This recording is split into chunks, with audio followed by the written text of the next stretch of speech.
the last 3 years, we have raised funds for ForAfrika. So Isak and his wife Terry run this organization. It is Africa's largest NGO. So one of the troubling things when you have money that you want to consistently give away, and I hope that is a discipline in your life, when you have a charitable kind of project in your family or whatever, to find recipients to give the money to is much harder than you think it is. To find organizations that have got a credible track record, that are transparent, that you know when you give money to this organization, it's going to be spent on what they say it's going to be spent on. That is harder than you think it is. And that is exactly what ForAfrika are, and it's why we have chosen them as our recipients. So among other things, ForAfrika feed 3+ million kids a day. They have many other projects that they run throughout Africa. Danielle and I went to Rwanda a couple of years ago, and we visited a ForAfrika project there. We met the people on the ground. We saw the change that they are making in villages throughout the continent. It is a phenomenal organization. Isak is the CEO of ForAfrika, and I do need to tell you this because there's a little giveaway. If you make a donation to ForAfrika, you're going to get a book today. It doesn't matter what size the donation is.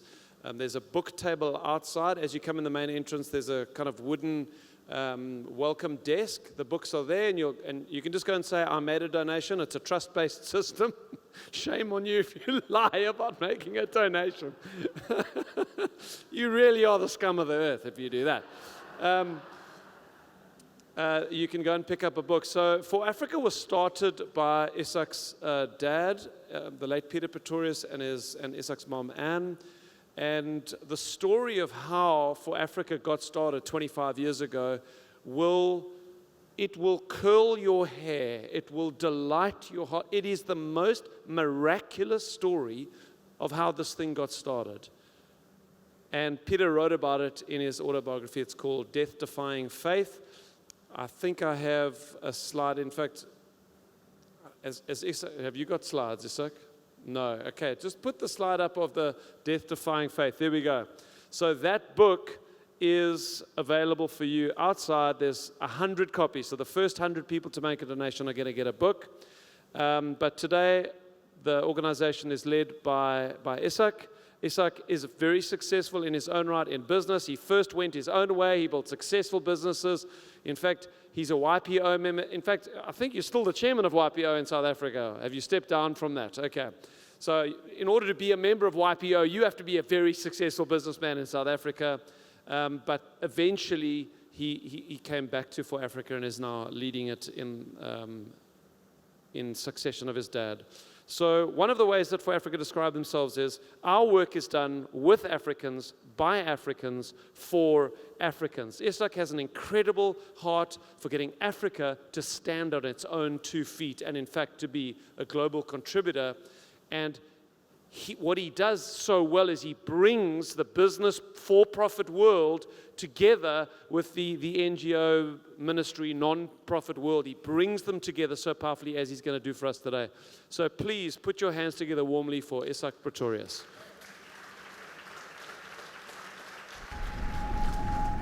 What if I told you a day is coming where Africa won't need aid from the US or any country?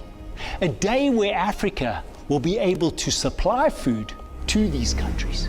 Regardless of where you stand politically, we all agree Africa must stand on its own. And as the largest African NGO, ForAfrika believes that more than anyone. But can that happen today? Let's be clear. While Africa must take responsibility for its future, the world still has a role to play. History has shown us the cost of indifference, always paid in human lives. A starving child does not have time for politics. A mother fleeing conflict doesn't have time for political debates. And sometimes that foreign aid justifies their choice to have hope. Today, aid is a political debate, but we must not lose sight of humanity. As Mandela said, "These are not cold statistics. We are talking about human beings, breathing children, who are looking to us to find solutions. This most innocent sector of society always suffers first. Whether from war, disease, famine, or floods, love must be more than words. It must be action. ForAfrika believes that aid is not charity but investment. Investment in Africa's future. Across Africa, we are growing food locally, building sustainable water systems, and providing communities with the skills and training they need to thrive. This is how we use aid to create transformation, how we move from reliance to resilience. To Africa, this is our wake-up call. Let us build the systems that sustain us, the economies that nourish us, and the leadership that lifts us. Your partnership remains essential. Let us reform aid with compassion and wisdom. Together, we can invest in the future where Africa thrives. Not as a place in need, but as a partner shaping the world's future. Let us not wait until it's too late. Behind every statistic is a child waiting to thrive. Let's act now.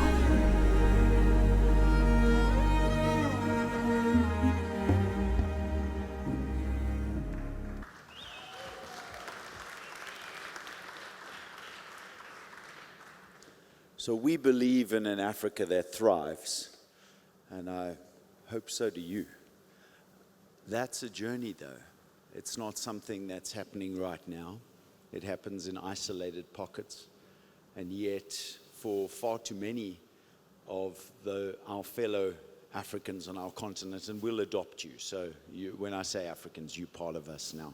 Once you've been here once, it never leaves you. So you can leave Africa, it doesn't leave you. But for far too many people on our continent, that's not the case. I remember meeting a mother in South Sudan.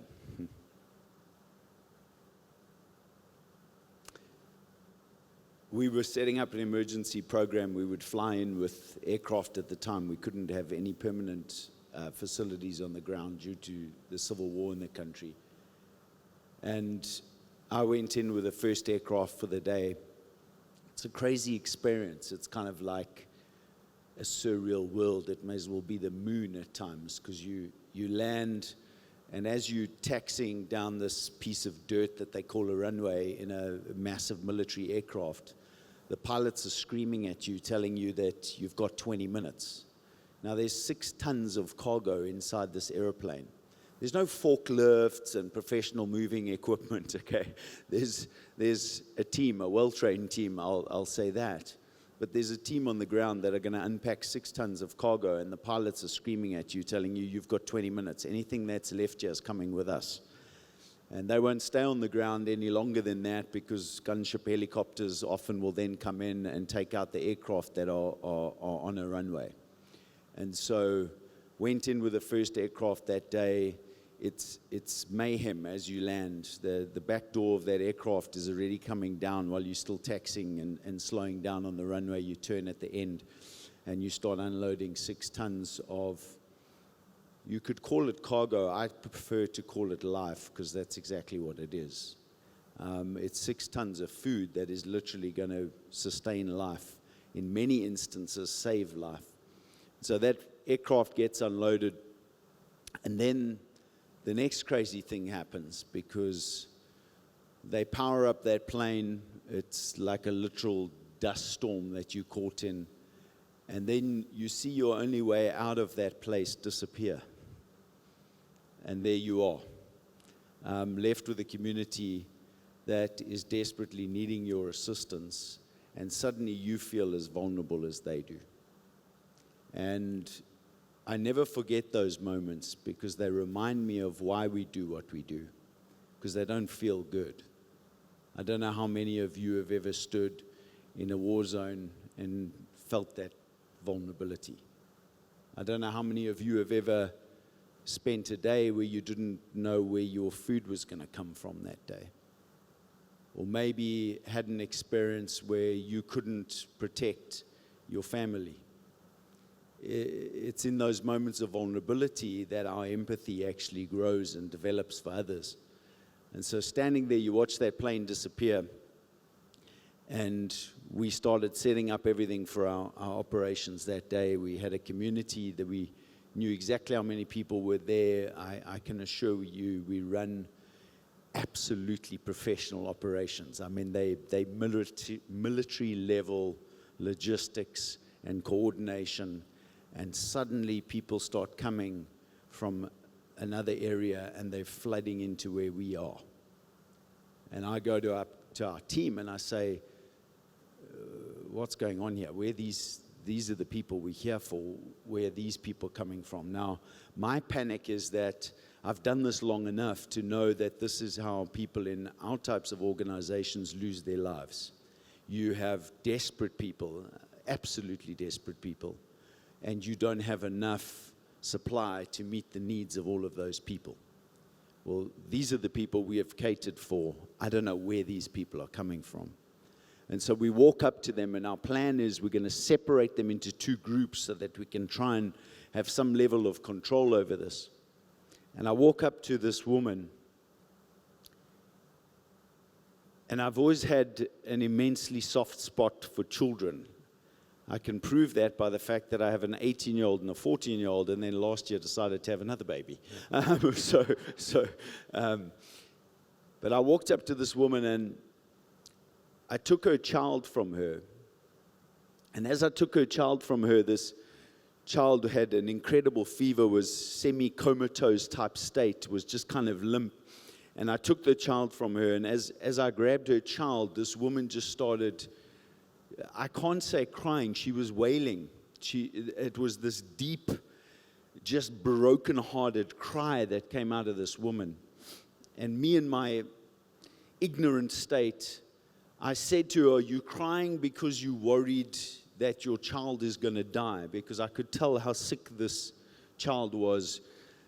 Again, have done this long enough to very easily spot the telltale signs of a malnourished child. And as I held her child in my arms, she looked at me in the eyes with a deep sense of rage, is the only way I can describe it, and she started screaming at me. I don't speak her language. She speaks Arabic. I couldn't understand what she was saying, and my interpreter was trying to keep up with her. And this is what she said. She said, "You don't understand. You don't understand." She said,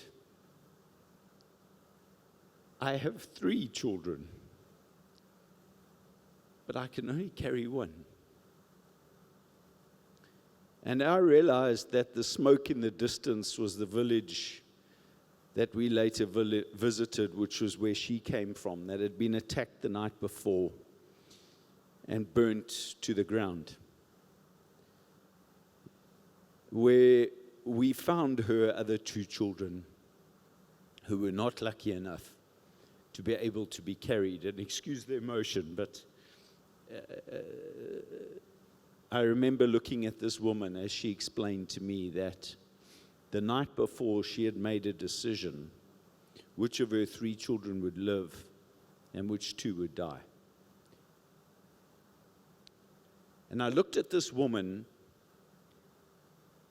and at first I was so angry with her because I couldn't believe that anyone could make that decision. I thought I would die with my children. How can you choose? And then I realized that this woman had more strength of character than I would ever have. Because she had the strength of character to believe in the power of one. That if you save one life, you've saved the world.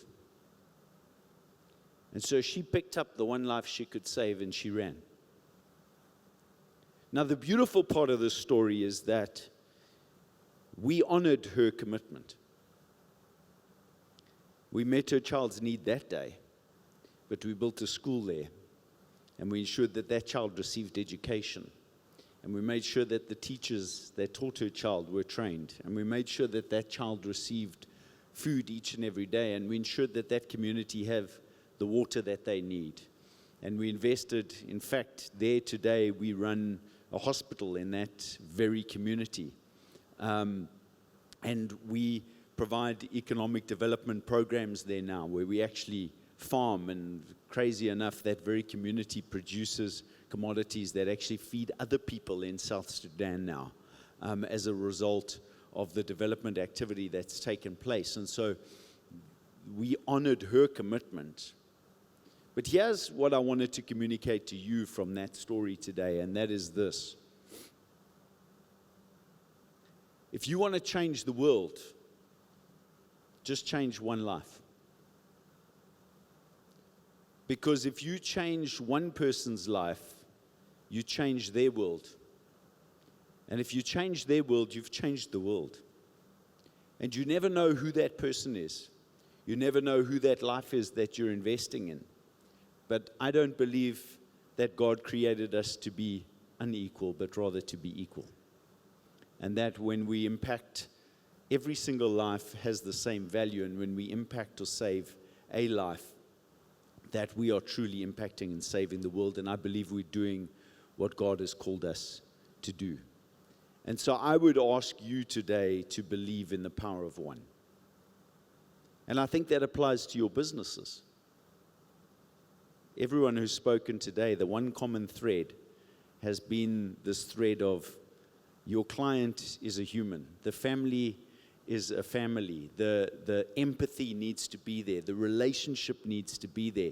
There needs to be a connect with the human that is the buyer or the seller. And I would say this to you, go one step further and actually see those people as the people's lives who you can literally change the world through by changing their world. If you find a home, your story to me was just so beautiful. You know, that family that thought they would never ever own a home and were in this place of their world was destroyed at that time. They may as well have been the lady I met in South Sudan, just in a different way. And yet, you changed the world because you changed their world. You gave them an opportunity to own a home. That's what all of you are actually getting out of bed to do every day. And I would argue that if you get out of bed to change the world, worrying about the success of your business is not going to be your problem. And so I would encourage you in what you do each and every day, get out of bed to go and change the world. And how do you do that? You do that, yes, by helping people do what your business does for them. But I would encourage you to go one step further. If you've had the fortune of meeting Jesus Christ as your Lord and Savior, then share that with them. Because then you're giving them the gift that will change their life forever. If you have a word of encouragement, just take a little bit of time to understand what's happening in their life and share that encouragement with them. You never know what you're going to find in connecting with that person and actually having a relationship with them. But what I can promise you is the one thing you will find is the ability to change the world. Because you'll find the ability to change their life. And that, for me, is the cornerstone of building any business. If our business is about changing people's lives and changing the world by doing so, it doesn't matter what we do. You can sell Chinese trinkets, houses, or do humanitarian work. You're going to change the world, okay? Because you're going to be focused on changing people's lives. And so I encourage you to do that. The other thing I encourage you is that charity starts at home. And people always kind of think like I'm being counterintuitive when I say this, because they're like, but hang on, don't you need donations to do what you do? Shouldn't you be encouraging people to give to what you're doing? And don't worry, we'll do that. But the truth is, you need to first take care of the circle that's immediately around you. And I ask you to do that, because you have to change the world that God's put around you. And now God's put me into your world. So you get to be a part of also doing what we do. How does this play out? How do we live up to our vision of Africa thriving? You say that story in South Sudan is devastating, but how does that transform? Well, as an organization, we have a theory of change that literally focuses on taking communities from where we meet them, which is many times that mother in South Sudan, in a hopeless environment. And we go through a process where we, in 6 stages, we create a community that is self-sustained within 5 to 10 years. So we don't make a short-term commitment. Every community that we go into, we arrive there for a reason, but that reason is not just to meet an emergency, it's actually to transition that community in 5 to 10 years to being able to sustainably provide for themselves. We're the EXP of what we do, okay? We're good at it. That I can promise you, okay? And so we do march with those communities, and I could show you community after community and share story after story of how communities are in these different phases of getting to the point of being self-sustained. That very area that I was talking about, where we were flying in years ago with aircraft of aid, today we have over 10,000 hectares of commercial agriculture in that area of South Sudan. People told me it's impossible to have commercial farms in South Sudan. Okay, we've got over 10,000 hectares of commercial agriculture in South Sudan, growing rice and wheat and sorghum and fresh produce, and actually contributing that back into the local market. And some of it is even being used to feed communities that can't afford to feed themselves. So we march this journey. But to me, self-sustainability is not thriving. If I said to you, wow, you should join EXP, because if you join EXP, you will be able to just feed your family. You go, oh, well, maybe I'll join someone else. Okay, that doesn't sound like success to me. Well, why do we feel like that's success when we're supporting a charity that's helping a community? Oh, well, let's just get them to the point where they can just self-sustain. No. Self-sustainability is huge. It's a massive, massive achievement, but it's just a stepping stone. It's not the goal. Our goal is an Africa that thrives. And so we go on from there to actually implement our second proven process, which is all about creating thrivability. And thrivability for us is built on a platform of commercial viability. And so the community that reaches self-sustainability then has to go on into being commercially viable. Because when a community becomes commercially viable, they have the tools in their hand to be able to thrive. I cannot make anyone thrive, but I can give them a platform on which they thrive. How do I do that? By people like yourselves who partner with us in that process, who say, wow, we buy into your vision of an Africa that thrives, and we want to be a part of making that happen. We're doing this across our continent. Last year, we impacted just over 6.3 million people. We have a vision that by 2032, 20 million people will be self-sustained and able to provide for themselves, and over 6 million people will actually be already on our thrivability index, thriving.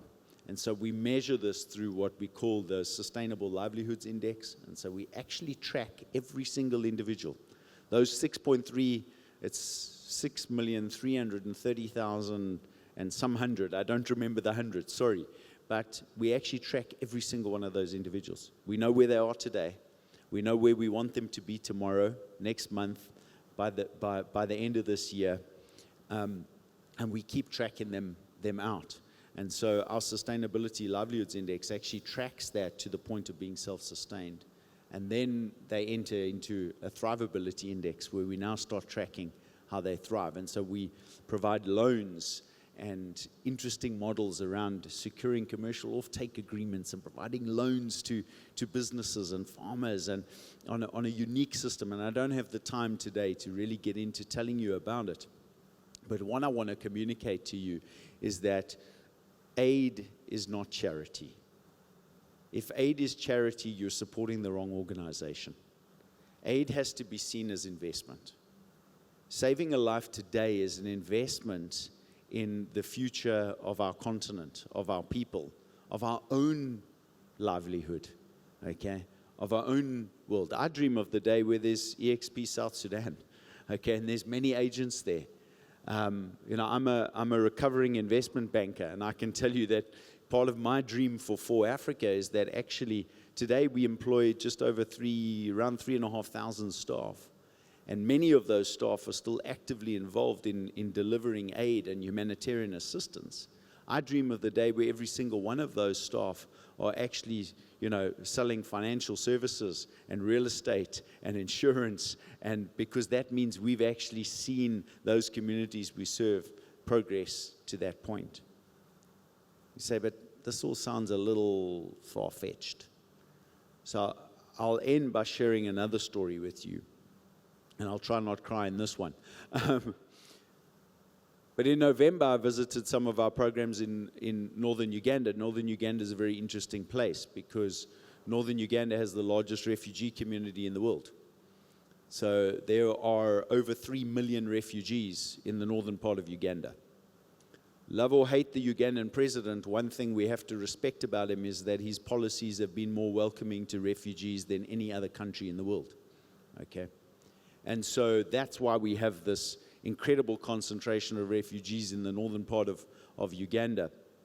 They come from Congo, they come from South Sudan, they come from Sudan, they come from Ethiopia. And so you can imagine the boiling pot of culture and the potential for conflict that actually exists. And so we do an immense amount of work in those communities, helping to resettle refugees. Now, let me explain to you what this looks like, because we use the term refugee, and it's kind of like, refugee, sort of, we picture, a white tented camp. I don't know, you have your own picture of what refugee means. Well, let me explain to you what most of these refugees look like.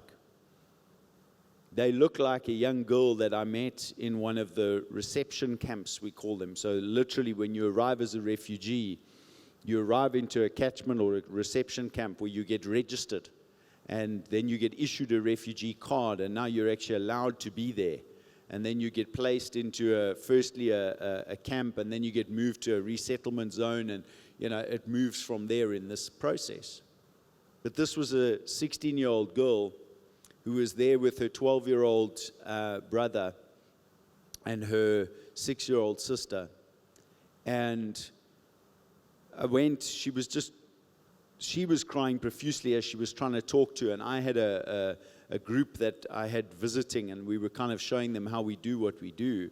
And this young girl just was too distracting to me. So finally, I actually asked somebody else to carry on talking to our group, and I went across, and I just said to the guy who was registering in, I said, what is going on here? Like, what? And he started sharing her story. And she, 10 days before that, had witnessed her mother and father and her 1-year-old sibling killed in front of her and her other 2 siblings. There is if this is being recorded, please don't put this piece out there, but there is an ethnic cleansing happening in the southern part of South Sudan that doesn't get spoken about. But literally, that's what happened to this family. This 16-year-old girl and her siblings watched her mother and father and the 1-year-old killed in front of them and managed to run away into the forest. They spent 10 days in a forest as young kids, working their way, and finally met a couple of other people who could help them and direct them, and they ended up in crossing the border into Uganda at this reception area. And she shared her story with us. Here's what they had. They had the clothes they were wearing, which you could see they'd been wearing for 10 days, literally trekking through one of the wildest jungles you'll find anywhere in the world. And that's all they had. So you start life from that and now start to try and build something. A 16-year-old who's now the head of her home, who has 2 children that she is now responsible for. And so that's, when I say refugee, that's who I'm talking about. And so we go through a process of, from there, build lives. And so I was visiting these communities that we do this in, and I went and met with one group. This group is, it's 8 and 8, so it's 16. So there's 8 young women and 8 young men in this group. The oldest is 23.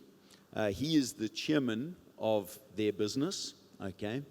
And the youngest is mid-teenage, I think was like 15. And when we started with this group, their vision that we worked on with them was a vision of a poultry business. So they wanted to actually develop poultry. And so we started engaging, and we first helped them to just get established, and then we provided a small loan, and then we provided more of a loan, and that started to grow. And when I met with them in the end of last year, they had just on 800 birds in their poultry business, okay? So, I mean, these are young kids who started with a vision that we helped them create. We do this thing called pictorial business plans, because many of those that we work with are illiterate. And so literally we teach how to do a full business plan in pictures. It's the most phenomenal process. And so their business plan was out there. They had their whole thing up. They showed us all the pictures, and they showed us where they started. They showed us where they are today, which was 800 birds that they have. And then their vision is that they will have, by 2030, they want to have 20,000 birds. Okay, and they explained what resources they have now, what resources they're going to need. For every dollar that we lend to them now, they actually match that with a 33% contribution. Okay, and so they're reinvesting themselves into their business and growing their business. So, you know, here you've got a group of youth, teenagers and early 20s that have built this little business. These are all refugees, okay, that came from absolutely nothing, that just not so long ago needed food aid to literally stay alive, and yet now they're building a business. And so the coolest part for me was once the chairman finished presenting their business plan, and we had visited before that sort of where all their birds were and how they, and I mean, this is run so beautifully. And so I went up to him and I put my arm around him and I told him how impressed I was with their business plan and with their progress to the 800 birds that they've got, and they explained their financials, how much money they're making, etc. And I said to him, I just want to tell you one thing. I said, you will not have 20,000 birds in 2030. I said, you're going to have 19,999 birds because I'm going to come and eat one with you to celebrate. And he stepped aside from me and he looked at me like incensed at what I just said. And I knew, oh man, I just put my foot in my mouth now. Somebody's going to slap me here because of just the way he looked at me. And he said, those are assets. You don't eat your assets. He said, this is farming as a business, not farming to feed yourself. And I looked at this young man, this chairman of this business group, who was a refugee, who came from absolutely nothing. And for me, it just captured everything that ForAfrika stands for, that we're about. It was this incredibly proud moment as this young man confronted me about wanting to eat his assets, okay? I did then promise him that I will bring a bird with me that we will eat, okay? At that point where they hit 20,000 birds. Can I tell you something? That little business group is not going to have 20,000 birds in 2030. They're probably going to have double that. I had the ex-minister of agriculture for Brazil, the man who was the minister of agriculture when they took Brazil from being a net importer of food to an exporter of food, standing with me during that presentation. I had the second largest poultry farmer in the whole of Brazil standing next to me. They instantly said, this whole group is coming to Brazil. We're going to take them and we're going to teach them everything we know about successful poultry farming. We're going to get behind them. We're going to keep investing in them. Okay. And so that little group, I believe, will have 40,000 birds or more by the time 2030 comes. But here's the point, is that people think that it is impossible to transform lives in short periods of time. And what I would say to you is that if we actually just believe in the power of one, if we truly believe in the power of one, and the fact that if we invest in one life, and then we trust God to multiply everything that we do, okay, that we can literally transform lives in very short periods of time at incredible quantities. But here's the truth, we can't do it without you. So much of what we do requires people opening their hearts, identifying and sharing our vision of an Africa that thrives, and doing what they can do to be a part of that and to help us to be able to keep impacting communities, keep our work going, and continue to expand that work. And my message to you today, first of all, on that point, is a thank you. Because for the last 2 years, I mean, to me, Steve, you're a rock star. Because you're a guy who puts his money where his mouth is. Okay, I mean, it's just been incredible partnership that we've had with you. You and your family have been such a phenomenal blessing. I want to tell you, this man doesn't talk about what he does and what he gives, but the contribution that he personally has made every single year has been absolutely massive. And last year, we had over 1.5 million rand that came from this conference directly invested into our programming. That came from you guys. So, but that started because of Steve's vision, because Steve heard the story, and his heart connected with the vision of an Africa that thrives. We don't do this for ourselves. What I like to say is that we're looking for people who love Africa and trust us to be your hands and feet, to literally express God's heart and extends God's hand across our continent as we transform lives. And so I welcome you to please join us on that journey. I thank you for all that you've done already, and I look forward to us continuing this partnership and this journey as we transform South Africa and our continent. God bless you. If we could get the death-defying faith slide up, because it's got the QR code big, right? How do you make a donation to ForAfrika? And can I just say, guys, that there are moments of where you are brought out of the slumber of almost being underwater. You're brought above the water, and you float there for a few seconds, and then life, you go back under. One of the secrets to life is you have to be able to make decisions quickly when the moment comes. I'm telling you, what you're feeling right now, like you want to partner with these guys, you want to do what you can to help, you're not going to feel that tomorrow. Now is the time to act. If you want to make a donation, here's what you do. You scan the QR code. It's on the back of your lanyard, or it's that QR code up there, and you can give as much or as little as you want. I'm going to commit to doing this. My wife and I will match up to 50,000 Rand. If you guys can corporately donate 50,000, we'll match you Rand for Rand, my wife and I. So if we do 50, I'm not looking for a round of applause. I'm looking for you to make donations. If we can reach 50 from you guys, that'll be 100,000 that we can donate from today. So let's do it, guys. We're not all going to get on a plane and go to South Sudan, but we can support the guys who do it so well. So please do make a donation to ForAfrika.